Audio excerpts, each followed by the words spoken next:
Pangeran Simbarjaya. Awal kisah Raden Demang Jaya Tameng Laga mempunyai seorang putra bernama Raden Simbarjaya dan seorang putri bernama Raden Nyai Masnuri. Pada saat itu Indonesia sedang dijajah oleh bangsa Belanda. Seorang prajurit kompeni Belanda menginginkan Raden Nyai Masnuri sebagai istrinya. Namun hal ini jelas ditolak oleh Raden Demang Jaya Tameng Laga sehingga beliau memerintahkan putranya Raden Simbarjaya untuk membawa adiknya pergi jauh untuk menghindari hal tersebut terjadi. Akhirnya berangkatlah Raden Simbarjaya beserta adiknya, hingga tibalah mereka di sebuah tempat bukit gunung Ciremey. Ketika mereka beristirahat melepas lelah tiba-tiba datang seorang laki-laki tampan berperawakan gagah menghampiri mereka. Laki-laki tersebut memperkenalkan diri bernama Ki Paniwen. Setelah beristirahat dan ngobrol panjang lebar maka Raden Simbarjaya berpamitan untuk melanjutkan perjalanan. Namun sebelum berangkat Ki Paniwen memberikan cindera mata berupa sebuah keris pusaka yang diberi nama keris Ki Paniwen. Kemudian berangkatlah Raden Simbarjaya beserta adiknya untuk meneruskan perjalanan hingga tiba di suatu tempat perkampungan yang bernama Sumur Wangi Bogor yang termasuk wilayah kekuasaan Kerajaan Pajajaran.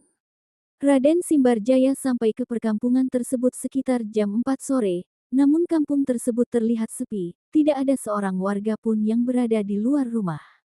Tiba-tiba seorang ibu memanggil Raden Simbarjaya dan adiknya untuk mengajak masuk ke rumahnya, dan ibu tersebut bercerita bahwa biasanya waktu sore begini selalu datang siluman ular besar yang suka makan manusia, makanya penduduk tidak ada yang berani keluar rumah karena takut jadi santapan ular tersebut. Setelah mendengar pemaparan ibu tersebut Raden Simbarjaya menyuruh adiknya untuk masuk ke rumah si ibu, sedangkan dia sendiri tetap berada di luar rumah dengan maksud menunggu kedatangan ular tersebut. Tidak lama kemudian datanglah seekor ular besar merayap menuju arah Raden Simbarjaya. Melihat ada mangsa ular tersebut bergerak siap untuk menyerang, melihat hal itu Raden Simbarjaya mengeluarkan keris pusaka pemberian Ki Paniwen. Tiba-tiba keris tersebut terbang dengan sendirinya menyerang ular tersebut. Keris tersebut menusuk kedua mata sang ular hingga tewas terkapar. Dengan kejadian tadi Raden Simbarjaya menjadi buah bibir penduduk, sehingga informasi kejadian ini sampai kepada Paduka Raja Pajajaran. Tidak lama setelah kejadian itu datanglah utusan dari Paduka Raja Pajajaran untuk menemui Raden Simbarjaya bermaksud untuk memberikan penghargaan karena telah berhasil membunuh ular yang selalu meresahkan warga. Namun Raden Simbarjaya menolak penghargaan tersebut, beliau hanya menitipkan adiknya Raden Nyai Masnuri untuk menetap di kampung tersebut, sehingga dikisahkan Nyai Masnuri menemukan jodoh dan menetap di kampung Sumur Batu. Sementara itu Raden Simbarjaya berangkat sendiri meneruskan perjalanan pengembaraannya, hingga sampailah beliau di kaki Gunung Salak. Ketika beliau beristirahat di lokasi tersebut beliau melihat banyak sekali burung walet yang sedang terbang mencari makan. Dengan kemampuan ilmu kanuragannya beliau menangkap seekor burung walet tersebut. Kemudian burung walet tersebut diberi tanda berupa sebuah tali yang diikatkan di kakinya. Burung tersebut kemudian dilepaskan kembali dan Raden Simbarjaya terus mengikuti arah terbang burung tersebut untuk mengetahui keberadaan sarangnya. Iba-iba di suatu tempat burung tersebut menghilang. Tempat tersebut yaitu Gunung Pasir Waluh yang saat ini termasuk wilayah Desa Luwikaret Kecamatan Kelapa Nunggal Bogor. Untuk mengetahui kemana hilangnya burung tersebut Raden Simbarjaya memutuskan untuk bersemedi meminta kepada Sang Pencipta agar diberi petunjuk di mana keberadaan sarang burung walet tersebut. Namun ketika akan memulai bersemedi tiba-tiba datang seorang pemuda gagah yang mengaku utusan dari kerajaan Pajajaran yang diutus untuk menemani Raden Simbarjaya bersemedi. Ini sebagai ucapan terima kasih Paduka Raja kepada Raden Simbarjaya yang telah membunuh ular besar yang selalu mengganggu ketentraman warga. Maka Raden Simbarjaya dengan ditemani utusan kerajaan yang mengaku bernama Ki Rompang memulai bersemedi sampai 41 hari. Namun Ki Rompang dalam pertengahan bersemedi berubah wujud menjadi sebuah batu yang kemudian dikenal dengan Batu Bah Rompang yang sekarang batu tersebut berada di Gunung Pasir Waluh. Singkat cerita setelah Raden Simbarjaya bersemedi selama 41 hari beliau mendapat ilham bahwa sarang burung walet berada di Guha Sireuk dan di Guha Gajah dan ilham yang didapat juga bahwa penunggu Guha Sireuk meminta tumbal 7 kepala manusia berkulit putih sedangkan penunggu Guha Gajah meminta tumbal seekor kerbau yang sudah memenuhi syarat untuk dikorbankan setiap kali pengunduhan. Atas pertimbangan itulah maka Raden Simbarjaya memilih Guha Gajah untuk diambil sarang burung waletnya. Namun Raden Simbarjaya mengalami kesulitan dalam hal pengunduhan sarang walet karena pada waktu itu di Gunung Pasir Waluh belum ada penduduk, masih berupa hutan belantara. Maka Raden Simbarjaya kembali bersemedi guna meminta petunjuk untuk cara pengunduhan. Dalam semedinya beliau mendapat ilham agar menemui seorang kiai bernama Pangeran Lintaba dalam Cilengsi untuk meminta bantuan pengunduhan.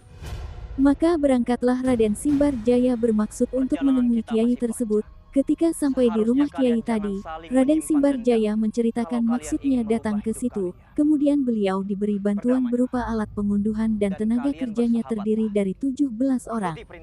Setelah pengunduhan yang pertama, Raden Simbarjaya kembali ke rumah sang kiai bermaksud untuk bersilaturahmi dan mengucapkan terima kasih atas bantuannya. Tapi ternyata Pangeran Lintaba dalam Cilengsi memiliki seorang cucu cantik bernama Raden Sati. Ternyata putri tersebut sudah menaruh hati kepada Raden Simbarjaya ketika kedatangan pertama kali beliau ke situ untuk minta bantuan. Sehingga kembalinya Raden Simbarjaya ke situ memang sangat ditunggu Raden Sati.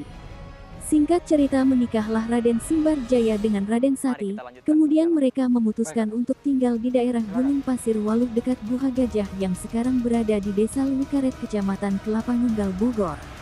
Itulah awal adanya Desa Lewikaret yang kurang lebih 85% penduduknya adalah keturunan Raden Simbarjaya. Suatu hari Bupati Cianjur Raden Tanu Aryawira Datar datang mengunjungi Raden Simbarjaya. Beliau meminta agar Raden Simbarjaya bersedia mengurus Guha Walet yang berada di Desa Cihea Cianjur, dan beliau menerima permintaan Bupati Cianjur tersebut. Raden Simbarjaya berangkat ke Desa Cihea dan menetap di sana hingga beliau wafat dan dimakamkan di sana. Di sana beliau dikenal dengan nama Mbah Dalam Pasir. Sementara kepengurusan sarang burung walet Guha Gajah diserahkan kepada putranya yang bernama Raden Kartawijaya atau lebih dikenal Mbah Narun atau Juragan Narun. Seiring berjalannya waktu, datanglah pasukan penjajah Belanda yang dipimpin oleh tuan tanah yang bernama Mehilar Nol yang bermaksud mengambil alih kepemilikan Guha Gajah. Mehilar Nol adalah menantu dari Mayor Yance. Akhirnya dengan terpaksa Juragan Narun memberikan kepemilikan Guha Gajah kepada tuan tanah tersebut, tetapi beliau mengajukan beberapa persyaratan antara lain. 1. Yang mengurus Guha Gajah adalah keturunan Juragan Narun sampai 7 turunan. 2. Keturunan Juragan Narun tidak berkewajiban membayar upeti. 3. 10% dana hasil Guha Gajah Guha Walet diberikan sebagai dana sosial bagi warga Desa Lewikaret yang waktu itu masih bernama Kampung Guha Gajah. Kemudian persyaratan tersebut disetujui oleh penjajah Belanda, dan sejak itulah kepengurusan Guha Gajah dikelola secara turun-temurun, yaitu setelah Raden Kartawijaya meninggal dunia kemudian dikelola oleh anaknya Raden Natawijaya atau dikenal juga dengan nama Juragan Arab. Setelah Juragan Arab meninggal dunia kemudian Guha Gajah dikelola oleh anaknya yang bernama Raden Jaya Permana atau dikenal juga dengan nama Juragan Aripan, kemudian diteruskan oleh anaknya yaitu Raden Idris Wijaya, kemudian diteruskan kembali oleh adiknya bernama Raden Jakapitana. Setelah Raden Jakapitana wafat, kepengurusan Guha Gajah menjadi tidak menentu. Ini terjadi karena situasi negara yang tidak aman karena setelah proklamasi kemerdekaan tanggal 17 Agustus tahun 1945 keadaan negara sangat kacau, pemberontakan terjadi di mana-mana. Situasi ini pun terjadi di Desa Lewikaret. Pada sekitar tahun 1953 Desa Lewikaret dipimpin oleh seorang kepala desa bernama Bapak Marjuk. Namun karena ada perselisihan paham antara Kades Marjuk dengan tentara keamanan, akhirnya Kades Marjuk ditembak mati oleh tentara keamanan di pinggir Kali Sipatujah, daerah Jonggol. Sejak itulah Desa Lewikaret tidak memiliki seorang kepala desa karena tidak ada seorang pun warga yang bersedia untuk jadi kepala desa karena mereka takut terjadi sesuatu seperti yang dialami Kades terdahulu. Pada saat itu Desa Lewikaret masih termasuk ke dalam Kecamatan Cilengsi, Kabupaten Bogor. Mengingat pemilihan umum akan segera dilaksanakan tetapi tidak ada warga yang bersedia menjadi kepala desa di Lewikaret, maka pemerintahan Kecamatan Cilengsi mengambil keputusan untuk menggabungkan Desa Lewikaret dengan Desa Lulut yang